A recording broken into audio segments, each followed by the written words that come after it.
राज्यात विधान परिषदेच्या निवडणुकांच्या पार्श्वभूमीवर वातावरण तापलंय। येत्या 18 जूनला विधान परिषदेसाठी मतदान होणार आहे।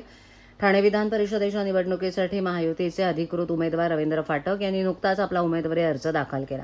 मात्र हा अर्ज दाखल करताना भाजपाच्या दिग्गज नेत्यांसह तब्बल 9 आमदार गैरहजर असल्याचं पाहायला मिळालं। त्यामुळे आता जिल्ह्यात मोठी चर्चा रंगली आहे। भाजपाची ही अंतर्गत नाराजी आगामी निवडणुकीत रवींद्र फाटक यांना घातक ठरणार का, अशा चर्चा राजकीय वर्तुळात रंगू लागल्या आहेत। ठाणे जिल्ह्यात भाजपाचे संख्याबळ जास्त असल्यानं ही जागा भाजपाला हवी होती अशी जोरदार चर्चा होती। मात्र ही जागा शिवसेनेच्या पदरात पडल्यानं भाजपाच्या गोटात कमालीची नाराजी असल्याचं बोललं जातंय। रवींद्र फाटक यांनी नुकताच अर्ज दाखल केला। मात्र अर्ज भरताना भाजपाचे ज्येष्ठ नेते गणेश नाईक, मंत्री रवींद्र चव्हाण, आमदार संजय केळकर, वंदा महात्रे आणि नरेंद्र मेहता यांच्यासह 9 प्रमुख आमदारांनी पाठ फिरवल्याचं चित्र पाहायला मिळालं।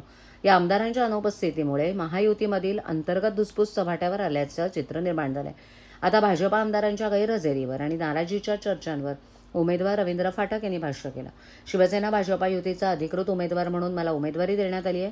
अर्ज भरताना दोन्ही पक्षांचे अनेक मान्यवर उपस्थित होते। भाजपाचे आमदार आज प्रत्यक्ष उपस्थित नसले तरी माझे रवींद्र चव्हाण, गणेश नाईक, नरेंद्र मेहता, संजय केळकर आणि वंदा महात्रे या सर्व भाजपा आमदारांशी सविस्तर बोलणं झालंय, असं फाटक यांनी सांगितलं। आमदार वंदा म्हात्रे या आजारी असल्याने येऊ शकल्या नाहीत। त्यांनी मला फोनवरून शुभेच्छा दिल्या। तर मंत्री चव्हाण यांनी दिल्लीला जाण्यापूर्वी मला फोन करून पाठिंबा दर्शवला। हे सर्व आमदार आपापल्या पूर्वनियोजित कामांमुळे येऊ शकले नाहीत।